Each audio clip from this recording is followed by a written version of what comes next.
దేవుని వాక్యాన్ని ధ్యానం చేద్దామండి. అపోస్తలుల కార్యములు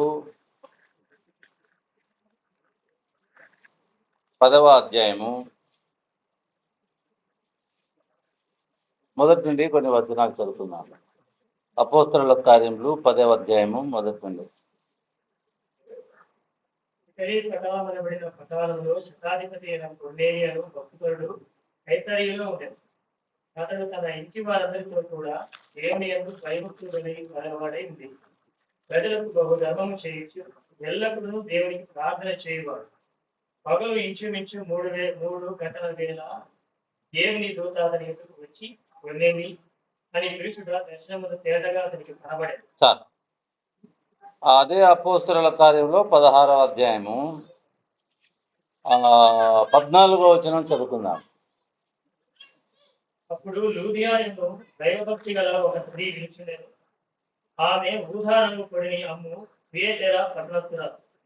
ప్రభువు ఆమె హృదయం తెరిచిన కనుక పౌలు చెప్పిన మాటల యందు లక్ష్యం ఉంచాను. 17వ అధ్యాయము 23వ వచనం నుంచి చదువుకుందాము. నేను సంచరించుచు నీ దేవతా ప్రతిమలు చూచుండగా ఒక బలిపీఠం నాకు కనబడేది. దాని మీద తెలియబడని దేవునికి అని రాయబడి ఉన్నది. కాబట్టి మీరు తెలియక దేని యందు భక్తి కలిగి ఉన్నారు, దానినే నేను నీకు ప్రచురపరుచున్నాను. ప్రార్థన చేద్దామండి. జీవాధిపతి అయిన మా ప్రభువా, వాక్య భాగం సంఘమునకు క్షేమం కలిగించులాగున మీరు దీవించుదరని మా ప్రభు అయిన యేసుక్రీస్తు వారి పరిశుద్ధమైన నామమున ప్రార్థన చేసి ధ్యానం చేస్తున్నాం తండ్రి, ఆమేన్. ప్రభునందు ప్రియమైనటువంటి వాళ్ళారా, చదవబడిన ఈ 3 భాగాల్లో అన్నీ మనము ధ్యానం చేయలేం. గతంలో మనం ధ్యానం చేశాం. అయితే 3 భాగాల్లో మనకు భక్తి అనే మాట మనకు కనపడతా ఉంది. కొర్నేలి అనేటువంటి భక్తిపరుడు, లూదియా అన్న భక్తిపరురాలు, ఏథెన్స్ పట్టణంలో భక్తిపరులు, అందరిలో మనకు భక్తి కనపడతా ఉంది. భక్తి అనే మాటను మనము ఆధారం చేసుకొని ఈ దినం దేవుని వాక్యాన్ని ధ్యానం చేస్తూ ఉన్నాం. భక్తిని గురించి దేవుని వాక్యంలో క్రొత్త నిబంధనలో మరి తిమోతి పత్రికలో భక్తి ప్రయోజనమే అని రాయబడింది. చూడండి ఒక మాట, తిమోతికి రాసినటువంటి పత్రిక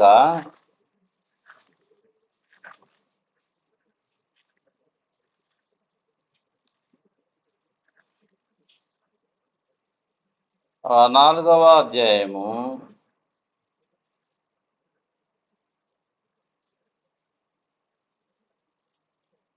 8వ వచనం చదువుకుందాం. శరీర సంబంధమైన సాధనము కొంచెం మటుకే ప్రయోజనకరములు, కానీ దైవభక్తి ఇప్పటి జీవం విషయంలో, రాబో జీవం విషయంలో వాగ్దానంతో కూడినైనందున అది అన్ని విషయంలో ప్రయోజనకరమగును.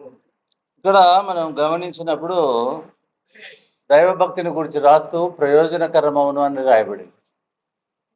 దాన్ని గూర్చిన స్థిరమైన విషయాన్ని గురించి తెలియపరచబడలేదు. ఏమండి, అసలు భక్తిగా ఉండటానికి కారణము, ఆధారం ఏంటి అని మనం ఆలోచన చేస్తే, పాపం అంటే భయం చేతనే మనం అందరం కూడా భక్తి కలిగి ఉన్నాం. వారు ఎవరైనా సరే పాపం అంటే భయం చేతనే. ఈరోజు క్రైస్తవుల్లో భక్తి కలిగినటువంటి వారిని మనము వెళ్ళి మీ పాపం పోయిందా అని మనము అడిగితే వాళ్ళు ఏం చెప్తారు? వాళ్ళు ఏమీ చెప్పలేరు. భక్తి శరీరానికి సంబంధించింది. ఏమండి, భక్తి శరీరానికి సంబంధించింది. కనుక ప్రభునందు ప్రియమైనటువంటి వాళ్ళరా, ఇక్కడ మనము గమనించినప్పుడు కొర్నేలి అనేటువంటి వ్యక్తి విషయంలో అతడు భక్తిపరుడుగా ఉన్నాడు.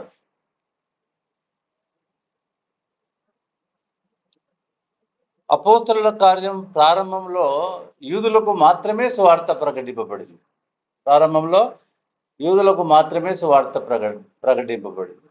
తర్వాత 8వ అధ్యాయంలో అన్యులకు సువార్త ప్రకటింపబడింది. అన్యులంటే ట్రాన్స్జెండర్స్కు సువార్త ప్రకటింపబడింది ఫిలిప్పు ద్వారా. 10వ అధ్యాయంలో కేవలము అన్యులకు సువార్త ప్రకటింపబడింది. అన్యులు అంటే ఎవరంటే లెక్క ప్రకారము ధర్మశాస్త్రం లేనటువంటి వారు. ధర్మశాస్త్రం ఉన్నటువంటి వారు యూదులు, ధర్మశాస్త్రం లేనటువంటి వారు అన్యులు. వారికి ధర్మశాస్త్రం లేనటువంటి వారికి పాపం అంటే ఏమో తెలీదు, ధర్మశాస్త్రం ఉన్నటువంటి వారికి పాపం అంటే ఏమో తెలుసును కదా. కాబట్టి వాళ్లకు సువార్త ప్రకటింపబడింది.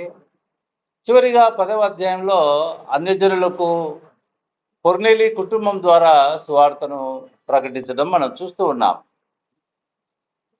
ఇక్కడ మనం జ్ఞాపకం చేసుకున్నప్పుడు కొర్నేలి అని భక్తిపరుడు ఒకడు కైసరయ్యలో ఉండను. అతడు తన ఇంటి వారందరితో కూడా దేవుని యందు భయభక్తులు గలవాడై ఉండి ప్రజలకు బహుధర్మము చేయొచ్చు, తర్వాత ఎల్లప్పుడూ దేవునికి ప్రార్థన చేసేటువంటి వాడు. ఎల్లప్పుడూ ఇటువంటి వారిని మనం ఏమంటాం? ఓ నిజంగా వీళ్ళు దేవునితో సంబంధం కలిగిన వారు అని అనుకుంటాం. దేవుని రాకడలో తప్పకుండా ఎత్తబడతాడు అని అనుకుంటాం కదా. ఏ దేవునికి ప్రార్థన చేస్తున్నాడో ఇక్కడ తెలియదండి. ఎందుకంటే ఇతడు అన్యుడు. అర్థమవుతుందండి? ఇతడు అన్యుడు. ఇటలీ వాళ్ళు, ఏథెన్స్ వాళ్ళు తెలియబడిన దేవునికి అని చెప్పేసి వాళ్ళు కూడా చేస్తా ఉన్నారు.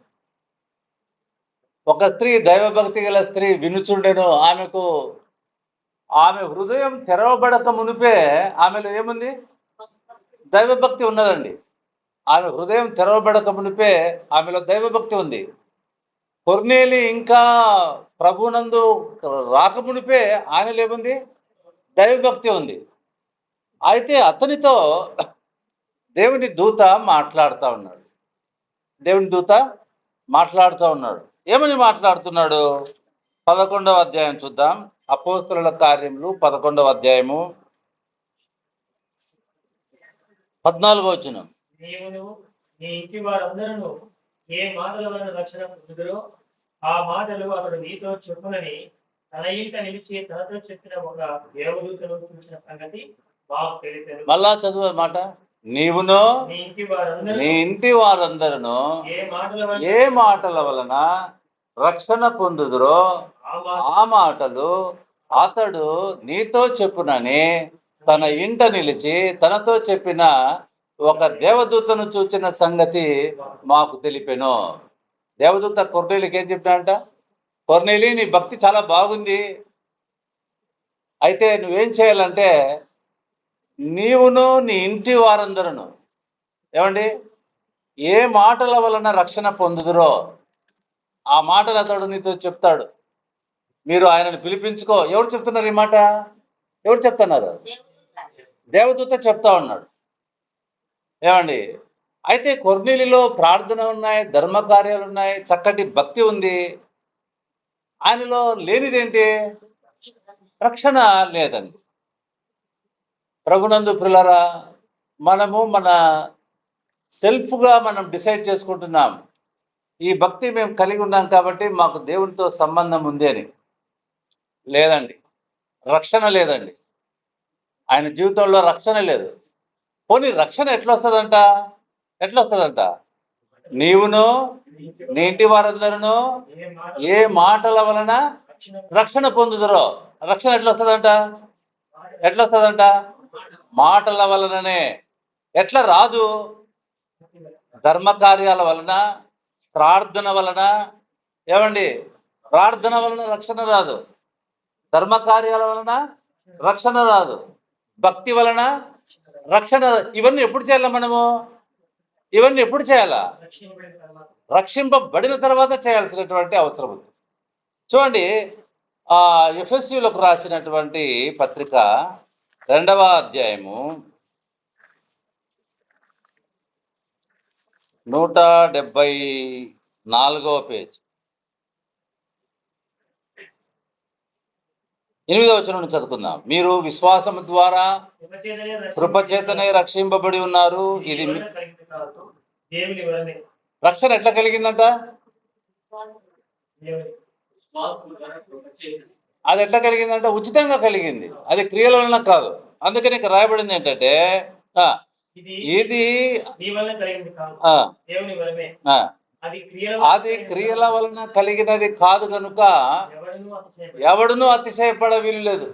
నాకు భక్తి ఉంది కాబట్టి దేవుడు నన్ను ప్రేమించినాడు, నేను ధర్మకార్యం చేసినాను కాబట్టి దేవుడు నన్ను ప్రేమించినాడు అనేది కాదండి. అది క్రియల వలన కలిగినది కాదు కనుక వాడు అతిశయపడడానికి వీల్లేదు. తర్వాత మనము మరియు ఆ, వాటి యందు మనం నడుచుకునవలెనని ఆ. ముందుగా సిద్ధపరిచిన మనము వాటి యందు నడుచుకొనవలనని దేవుడు ముందుగా సిద్ధపరిచిన సత్క్రియలు చేయుటకై మనం క్రీస్తు యేసునందు సృష్టింపబడిన వారు ఆయన చేసిన పని అయి ఉన్నాము. ఆయన చేసిన పని అయి ఉన్నాం. మనము అది విడిచిపెట్టేసి ధర్మకార్యాలు వీటి ద్వారా మన మీద సంతృప్తి పొందుతున్నాం. దేవుడు ఈ దినం కూడా మాట్లాడుతూ ఉంటుండగా మనం జాగ్రత్త పడాలండి. కొర్నేలి జీవితంలో రక్షణ లేదండి. మంచిది, ఆ దేవదూత ఏం చెప్తున్నాడు దేవదూత? నీవు యొప్పే పట్టణంలో పేతురును మారు పేరు గల సీమోన్ అక్కడ ఉన్నాడు, నువ్వు అతన్ని పిలిపించుకో, అతడు మాటలు వింటే నువ్వు రక్షింపబడతావు అని చెప్తున్నాడు కదా. మరి ఆ మాటలు దేవదూత చెప్పవచ్చును కదా, ఇంత ఇంత కష్టం ఎందుకు? ఆ దేవదూతనే చెప్పవచ్చును కదా. దేవదూతలకు రక్షణ గురించి తెలియదండి. దేవదూతలకు రక్షణ గురించి తెలియదండి. వాళ్ళు రక్షణను అనుభవించిన వారు కాదు. రక్షణ పాపి అయిన మానవుని కొరకు, రక్షణ పాపి అయిన మానవుని కొరకు, దేవదూతలకు కాదండి. అందుకే రక్షణ గురించి వారికి తెలియదండి. వారికి తెలిసి ఉంటే మనం ఈరోజు సువార్త చేయాల్సినటువంటి అవసరం లేదండి. కాబట్టి దూత ఏం చెప్తున్నాడు? తొలుత అన్ని జనులకు, ఇదిగో నువ్వు అక్కడికి వెళ్ళి, అంటే ఇక్కడ ఇంపార్టెంట్ ఏమిరా అంటే వినడం. నీవును నీ ఇంటి వారందరూ ఏ మాటల వలన రక్షణ పొందురో. ఈ మాటలు వింటే మనకేం కలుగుతుందంట? విశ్వాసం కలుగుతుంది. ఈ మాటలు వింటే విశ్వాసం కలుగుతుంది. వినుట వలన విశ్వాసం కలుగును, వినుట మాట వలన కలుగును. ఇక ఏ కార్యాల ద్వారా విశ్వాసం కలగదండి లోకంలో?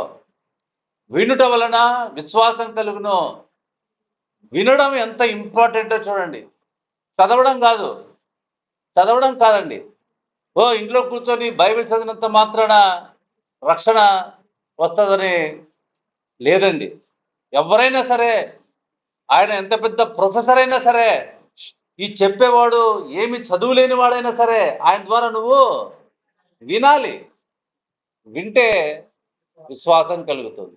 వినుట క్రీస్తుని గురించిన మాటలు మాట వలన అంటే గ్యారెంటే కదా. కలగొచ్చు అనేటువంటి మాట రాయలేదండి. మీరు వింటే వినగా వినగా వినగా విశ్వాసం కలుగొచ్చునని రాయలేదండి. ఏమంటున్నాడు? కలుగును అంటే అర్థం ఏంటి?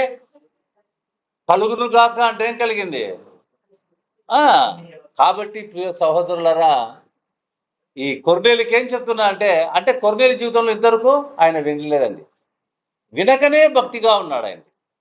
ఏ దేవుడిగా పిలువబడుతున్న వారికి భక్తిగా ఉన్నాడో మనకైతే తెలియదు, కానీ సరైనటువంటి మార్గంలో కొర్నేలి లేనటువంటి వాడుగా ఉన్నాడండి. ఆయన జీవితంలో రక్షణ లేదండి. ఆయన జీవితంలో రక్షణ లేదండి. పంటలకు రక్షణ కావాలి, మనిషికి రక్షణ కావాలి, దేశాన్ని రక్షించడానికి రక్షణ కావాలి, సైన్యం కావాలి. కావాలన్నా వద్దా? మన ఆరోగ్యాలను కాపాడుకోవడానికి మనకు ఎవరు కావాలి? డాక్టర్స్ కావాలి. ప్రతి దానికే రక్షణ కావాలండి. రక్షణ కావాలా లేదా? కానీ అన్ని రక్షణను గురించి బాగా ఎరిగినటువంటి మనం మన రక్షణ గురించి మనం ఆలోచన చేయటం లేదండి. ప్రియ సహోదరుడా, ప్రియ సహోదరి, ఒక రాత్రి భారతదేశం కళ్ళు మూసుకుందంటే మరుసటి రోజుకి పాకిస్తాన్ అయిపోతుందండి. అవును, ఎప్పటికప్పుడు ఎదురు చూస్తూ ఉన్నారండి. అవునా కదా? రక్షణ కావాలి. మన జీవితానికి రక్షణ ఉన్నదా? ఆ రక్షణ కొరకు కొర్నేలితో మాట్లాడుతున్నాడండి దేవదూత. ఏమని? నీవును నీ ఇంటి వారందరూ ఏ మాటల వలన రక్షణ పొందు. ఆయన పిలిపించుకో, నీవు పిలిపించుకో. ఈయన ఎవరు? కొర్నేలి ఎవరు? శతాధిపతి. శతాధిపతి అంటే మంచి గ్రాండ్ అథారిటీ అన్నమాట. 100 మందికి అధిపతి అంటే ఎట్లా ఉంటుంది? ఒక 5 మందికి అధిపతి పొంగిపోతా ఉంటాడు. ఈయన ఎంతమందికి అధిపతి? 100 మందికి అధిపతి. దేవదూత ఏం చెప్తున్నాడు తెలుసునా? ఆయననే నువ్వు పిలిపించుకో అని చెప్పడంలే. నువ్వే ఆయన దగ్గరికి ఫోన్ చెప్పడంలే. నీవే ఆయన అధికారి, నువ్వు ఆయన దగ్గరికి ఫోన్ చెప్పడం లేదు. ఇక్కడ తగ్గింపు అవసరం అండి. ఇక్కడ కొర్నేలి జీవితంలో ఏం అవసరం? తగ్గింపు. నేను శతాధిపతి కదా, ఆయన్నే నేనే పోయి ఏదో మాట్లాడుకుంటాను అనే మాట చెప్పలేదండి. ఈయనకేం అవసరం? తగ్గింపు అవసరం అండి. ఆయన ఏంటి? పేతురు. ఆయన ఎవరు? విద్య లేని పామరుడు. ఆయన ఎవరు? ఆయన్ని నేనేంది పిలిపించుకుండేది? దేవదూతతో ఈ మాట చెప్పాడు. అసలు ఇంకొకరు ఎవరైనా అథారిటీ చెప్పండి నాలాగా ఉన్నటువంటి వారు. లేదండి, మనకు తగ్గింపు అవసరం. నీవు తగ్గి దేవుని వాక్యం వింటే దేవుని వాక్యం నీ జీవితానికి తప్పకుండా మేలు కలగజేస్తుందండి. తప్పకుండా మేలు కలగజేస్తుంది. రక్షణ గురించి, మన శరీరాన్ని కాపాడుకోవడానికి దుస్తులు రక్షణగా కావాలండి. ఇవన్నిటికీ రక్షణ ఎక్స్పీరియన్సే కదా. మరి మనము ఈ లోకం విడిచిన తర్వాత ఎక్కడికి వెళ్తున్నామో గ్యారంటీ ఉందా? రక్షణ ఉన్నదా? చెప్పండి, రక్షణ ఉందా? అసలు రక్షణ అంటే ఏంటి? రక్షణ అంటే ఏంటి? రక్షణ అంటే ఆదాము మొట్టమొదటి మానవుడు చేసిన పాపాన్ని బట్టి ఆయన యందు పుట్టిన మనమందరం కూడా ఏమైపోయినాం? పాపులం అయిపోయినాం. సంక్రమించిందండి. ఆ పాపాన్ని బట్టి మనమందరం కూడా ఎక్కడికి వెళ్ళవలసినటువంటి వారం? నిత్య నాశనానికి వెళ్ళాలి. ఏం నాశనం? నిత్య నాశనం అంటే అర్థమే, ఒక పేపర్ను కాల్ చేస్తాం, ఎంతసేపు కాలిపోతుంది? అవునా? నిత్య నాశనం అంటే మరి కాలిపోయిన పేపర్ మళ్ళా పేపర్గా అవుతుందా? చెప్పండి. అంటే అర్థం ఏంటి? కంటిన్యూస్. దేవుడు మనిషి పడి నిత్యము అట్లా కాలాలని దేవుని ఉద్దేశం కాదండి. అది పాపానికి ఉన్న శిక్ష. ఆ శిక్ష దేవుడు ఎంత భయంకరంగా పెట్టినాడంటే మానవుణ్ణి ఎంత పతన స్థితికి ఆ పాపం తీసుకువచ్చిందో ఒకసారి అర్థం చేసుకోండి. పాపం బయట కనపడదండి. ఇప్పుడు ఏదైనా జబ్బు మనకు వచ్చిందండి, ఇమ్మీడియట్గా కనబడింది, మనం ఏం చేస్తాం? ఇమ్మీడియట్గా డాక్టర్ దగ్గరికి అపాయింట్మెంట్ తీసుకొని వెళ్తామండి. ఎంత డబ్బు ఖర్చు పెట్టైనా ఆ వ్యాధిని బాగు చేసుకోవడానికి ప్రయత్నం చేస్తాం. అట్లా బాగు చేసుకోవడానికి పాపము కనబడదండి. పాపం కనబడితే మనం అందరము పరిగెత్తుకుని వెళ్ళే వాళ్ళమండి ప్రభు దగ్గరికి. పాపం కనబడదండి. నేనేం పాపం చేసినాను? నేనేం అబద్ధం ఆడటం లేదే, నేనేం అన్యాయం చేయడం లేదే, నేను దొంగతనం చేయడం లేదే. నువ్వు అన్యాయం చేస్తే కూడా పాపం కాదండి, నువ్వు దొంగతనం చేస్తే కూడా పాపం కాదండి. నువ్వు ఏం చేసినప్పుడు ఎందుకు? అది నీ స్వభావం. అది మన స్వభావం.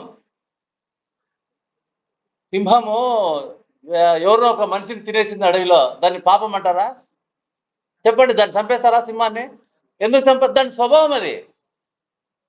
అసలు పాపం అంటే ఏంటో అంటే అవన్నీ పాపానికి ఉన్న ఫలాలండి. అవన్నీ పాపం ఎక్కడుందంట? మనలోనే ఉన్నదండి. ప్రియ సోదరుడా, ప్రియ సోదరి, నీవు ఒకరిని హింసించకపోయినా, ఒకరిని చెడ్డగా చూడకపోయినా, అన్యాయం చేయకపోయినా నీవెవరివే? పాపివే. నేను ఏం చేయలేదు అని చెప్పడానికి వీలేదండి.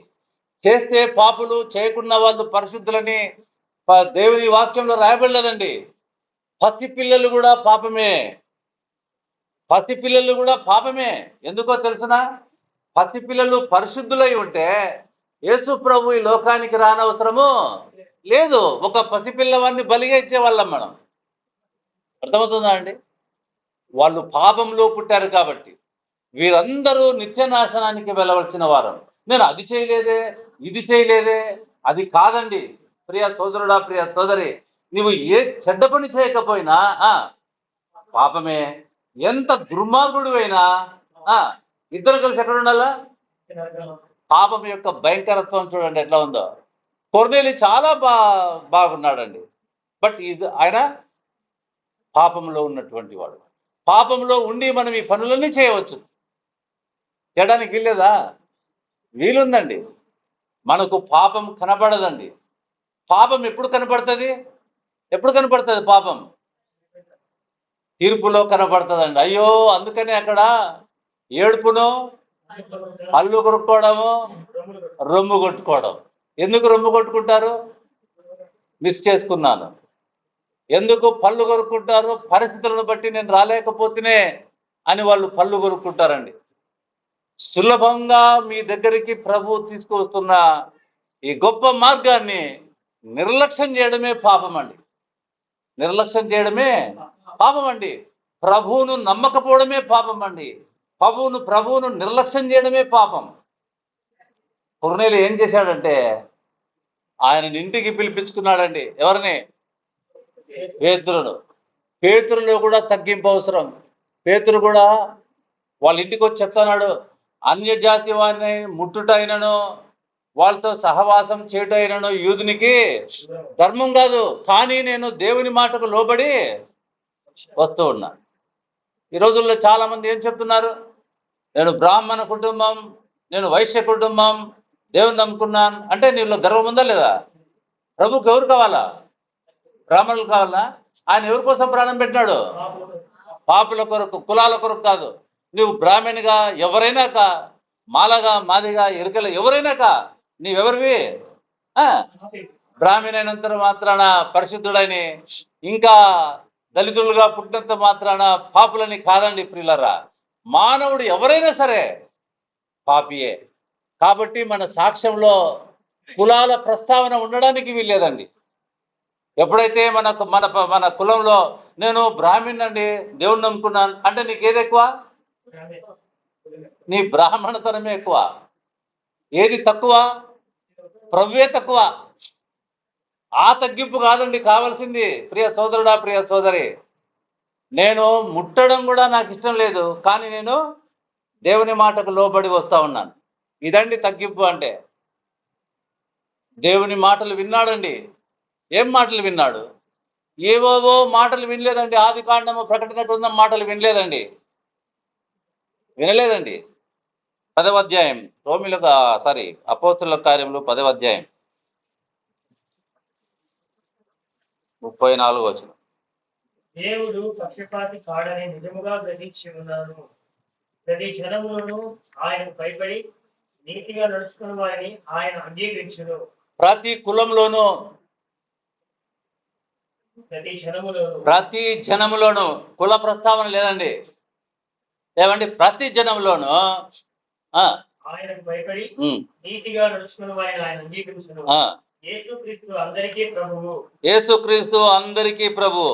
ద్వారా దేవుడు సమాధానకరమైన సువార్తను ప్రకటించి ఇశ్రాయేలుకు పంపిన వర్తమానము మీరు ఎరుగుదురు. సరే, 36వ వచనం చదువుకుందాం. ఆయన యూదుల దేశమందును, ఎన్నో వచనం అది? 39. ఆయన యూదుల దేశమందును యెరూషలేమునందును చేసిన వాటన్నిటికీ మేము సాక్షులము. ఆయనను వారు బ్రాహ్మణ వేలాడి చంపిరి. దేవుడు ఆయనను 3వ దినమున లేపి ప్రజలందరికీ కాక దేవుని చేత ముందుగా ఏర్పరచబడిన, దేవుడు ఆయనను ఎప్పుడు లేపినాడంట? ముందుగా. ఎప్పుడు లేపినాడు? 3వ దినమున ఆయనను లేపి. ప్రియ సోదరుడా, ప్రియ సోదరి, ఈ సువార్త చెబుతూ ఉంటుండగా ఆయన మన పాపంలో కొరకై చనిపోయి సమాధి చేయబడి తిరిగి లేచి ఉన్నాడు. ఆయన మన పాపంలో కొరకు చనిపోగా మన మీద పాపం లేదు. ఇదేనండి శుభవార్త. ఇదే శుభవార్త. లేఖనముల ప్రకారము క్రీస్తు మన పాపముల నిమిత్తము మృతి పొందెను. ఆయన మన పాపంలో కొరకై చనిపోయినాడు. ఈ మాటలు వింటూ ఉండగానే, ఈ మాటలు వింటూ చూడండి, ఆ మాట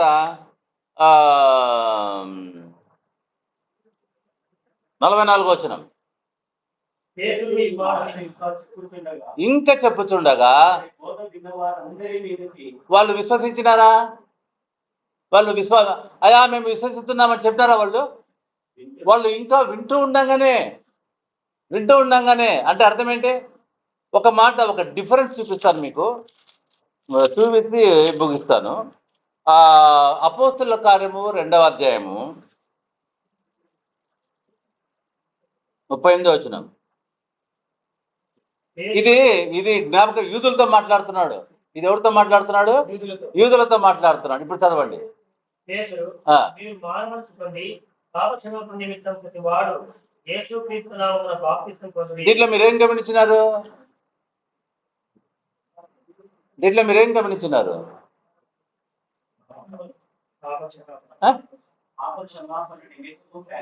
మీరు పాపక్షమాపణ నిమిత్తము బాప్తిసం తీసుకోండి అని ఎవరితో చెప్తున్నాడు?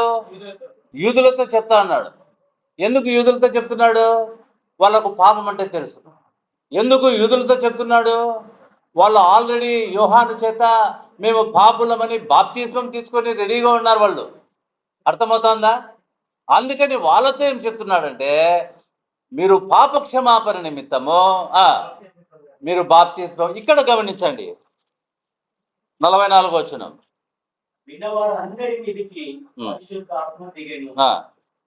అన్కండిషనల్. ఏమండి అక్కడ ఏమంటున్నాడు? అప్పుడు మీరు పరిశుద్ధాత్మను వరము పొందుదురు అని రాయబడింది. ఎక్కడ? యూదులకు. అవునా? ఇక్కడ అందరి మీదకి అన్కండిషనల్ గా. ఇప్పుడు ఏమంటున్నాడు పేతురు? చూద్దాం ఇక్కడ. పొందిన వారిలో పేతురుతో కూడా వచ్చిన విశ్వాసం అందరూ పరిశుద్ధాత్మ వరము అన్యజనుల మీద సైతము కుమ్మరింపబడ్డ చూచి విభ్రాంతి నొందిరి. అన్యజనులకు ఇచ్చిన భాగ్యం చూడండి, ఎంత భాగ్యమో. తర్వాత చదవండి, అంటే కంటిన్యూ చేయండి. వారు భాషలతో మాట్లాడుచు దేవుని గణపరచుచుండగా వినిరి. అందుకు పేతురు, మనవలే పరిశుద్ధాత్మను పొందిన వీరు బ్యాప్టిజం పొందకుండా ఎవరైనా నీళ్లకు ఆటంకము చేయగలరా అని చెప్పి యేసుక్రీస్తు నామమందు వారు బ్యాప్టిజం పొందవలెనని ఆజ్ఞాపించెను. ఏమండి ఇప్పుడు ఎందుకు బాప్తిస్మము? అప్పుడేమో పాప క్షమాపణ నిమిత్తము మీరు బాప్తిస్మం. ఈ డిఫరెన్స్ ను బట్టి కొంతమంది చెప్పలేక ఇబ్బంది పడతా ఉన్నారు. ఆల్రెడీ మనమందరము రక్షింపబడి ఉన్నామని బాప్తిస్మం తీసుకునేటువంటి వారంగా ఉండాలి. అందుకనే పేతురు సువార్తను ప్రకటిస్తూ ఉంటుండగా, మీరందరూ పాపాలు ఒప్పుకున్నారా, పాప క్షమాపణ జరిగిందని అడుగుతున్నాడా పేతురు? ఈ రోజుల్లో మనం ఏం అడుగుతాం? పాపాలు ఒప్పుకోండి అంటున్నారు. అంటే వాళ్ళ అర్థం ఏంటి?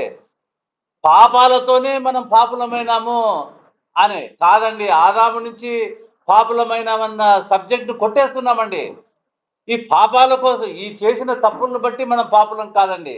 నువ్వు తప్పులు చేసినా చేయకపోయినా నువ్వెవరివి? పాపివే. మన స్వభావం ఏంటి? పాపమే. అందుకనే మనము ప్రభువునందు ముందుగా ఏర్పరచబడిన వారమై ఆదాము చేసిన పాపానికి ఎలాగున దూరం అయిపోయినామో ఆ పాపాన్ని బట్టి ప్రభు అయిన యేసుక్రీస్తు దేవాది దేవుడు మానవుడిగా లోకంలో పుట్టి మన పాపముల కొరకాయ ఆయన చనిపోయినాడండి. మన మీద పాపం లేదు. ఇక్కడ పేతురు అడుగుతున్నాడా మీరు పాపాలు ఒప్పుకోండి అంటున్నాడా వాళ్ళతోటి అంటం లేదు. వాళ్ళతోటి ఎందుకంటం లేదు? పేతురు అనడానికి వీలు లేకోకుండా పరిశుద్ధాత్మ దేవుడు వారి మీదకి. అంటే దీని అర్థం ఏంటి? దేవుని అర్థం ఏంటి? ఎవరైతే సువార్త వింటారో, అందుకనే మేము చెప్పబడిన వాక్యం ఏంటంటే, వినుట వలన, అవునా, వీళ్ళు విన్నారు, without their acceptance they received holy spirit. వాళ్ళ యొక్క అంగీకారం లేకోకుండానే వాళ్ళు పరిశుద్ధాత్మను వినుట వలన, ఇది కరెక్టా కదా, వాళ్ళకు విశ్వాసం కలిగింది. అందుకని ఆ దినాల్లో మాకు విశ్వాసం కలిగింది అనే మాటకు వెంటనే వాళ్ళు భాషలు మాట్లాడినారండి. తొలి దినాల్లో అందరూ ఎందుకు భాషలు మాట్లాడుతున్నారంటే సువార్తకున్న ఇంపార్టెన్స్ అండి. వాళ్ళ బాధ్యత ఎవరికి చెప్పడానికి? వాళ్ళందరికీ చెప్పడానికి వాళ్ళకు భాషలు రావాలి. అందుకనే పరిశుద్ధాత్మ దేవుడు వాళ్ళకు భాషలు అనుగ్రహించినాడు. అంతేగాని మనం గొప్పగా చెప్పుకోవడానికి కాదు. కొర్నేలి పిలిపించుకున్నాడు, సువార్తను విన్నాడు. ఏమండి, ఆయన హృదయం తెరవబడింది. ఆయనే కాదు, ఆయన ఇంటి వారందరూ కూడా ఏమైనారు? ఆయనకేమొచ్చింది? రక్షణ. ఏం రక్షణ? మనం లోకంలో ఉండగానే ప్రభునందు భద్రపరచబడినటువంటి వారు, లోకంలో ఉండగానే ప్రభునందు భద్రపరచబడినటువంటి వారు, ఆయనతో కూడా ఉన్నటువంటి వారు, ఆయన రాకడలో ఆయనతో కూడా వెళ్ళేటువంటి వారం, నిత్య నాశనం నుండి తప్పింపబడిన వారం. నిత్య నాశనం ఎందుకు? పాపాన్ని బట్టి. ఇప్పుడు మన మీద, మన పాపాల కొరకు ప్రభు చనిపోయినాడు కాబట్టి మన మీద ఏం లేదు. ఇప్పుడు మనం ఎక్కడికి వెళ్ళాం? నిత్య నాశనానికి. రక్షణ అంటే నిత్య నాశనం నుండి రక్షింపబడ్డావా? ఇదండి. రక్షింపబడ్డావంటే మతం పుచ్చుకున్నావా?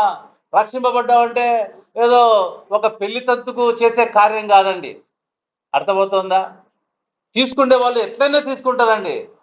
అందుకనే యోహాను భక్తుడు ఏమన్నాడంటే, నాకు తెలీదు, నేను మీకు బాప్తిస్మం ఇస్తాను, కానీ నా వెనుక వచ్చేవాడు నాకంటే శక్తిమంతుడు, ఆయన పరిశుద్ధాత్మలో మీకు, అంటే ఎవరు నమ్ముకుంటారో వాళ్లకు మాత్రమే బాప్తిస్మం ఇస్తాడు అని చెప్తున్నాడు ఆయన.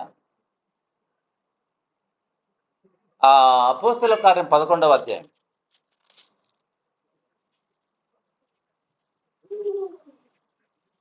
పదైదవ వచనం. నేను మాట్లాడుతూ అనుభవించినప్పుడు పరిశుద్ధాత్మ మొదట మన మీదికి దిగిన ప్రకారము వారి మీదికి దిగిన. అప్పుడు యోహాను నీళ్లతో బాప్తిస్మం ఇచ్చెను కానీ నేను పరిశుద్ధాత్మలో బాప్తిస్మం పొందించదని ప్రభువు చెప్పిన మాటను నేను జ్ఞాపకం చేసి. కింద ఏం రాయబడింది? పరిశుద్ధాత్మతో. అవునా కదా? ప్రభునందు ప్రియమైనటువంటి వాళ్ళరా, ఆయన మనకు సాక్ష్యం ఇస్తున్నాడు, మనము నిత్య నాశనం నుండి రక్షింపబడ్డామని. కనుక ప్రభునందు లూదియా ఉంది. ఆ లూదియా పౌలు చెప్తున్నటువంటి మాటలు వింటూ ఉంటేనే ఆమె హృదయము ఎట్లా, ఆమె నొప్పుడుందా? పాపాలు. హృదయం తెరవబడ్డం అవసరం అండి. ఒకవేళ ఈ సమయంలో ప్రభు తన రాకడలో వస్తే రక్షణ ఉన్నదా? మనకు ధైర్యం ఉన్నదా? ప్రభుతో కూడా నేను ఉన్నానని. భక్తి కార్యాల్లో మునిగి తేలుతున్నామా? భక్తి కాదు, కావాల్సింది విశ్వాసం కావాలండి. ఆయన యందు విశ్వాసం ఉంచడమే మన జీవితాలకు ప్రయోజనం అండి. కనుక ప్రభునందు ప్రేమైనటువంటి వారులరా, కొర్నేలిని చూద్దాం. అన్నీ ఉన్నాయి కానీ రక్షణ లేదు. దైవభక్తి గల స్త్రీ లూదియాలో అన్నీ ఉన్నాయి కానీ విశ్వాసం లేదు.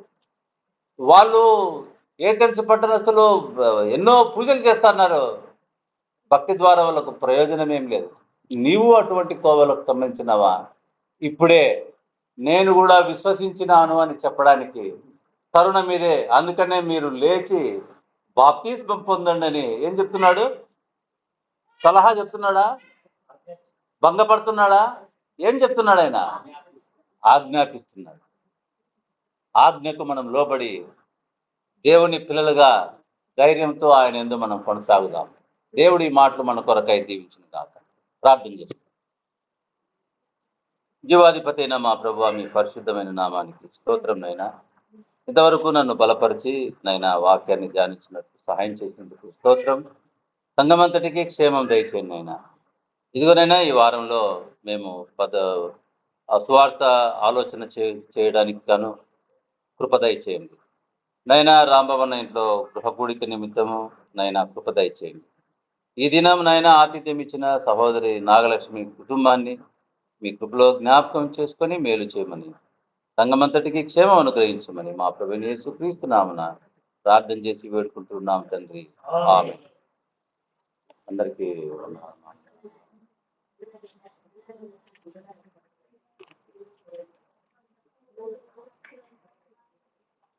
Yeah.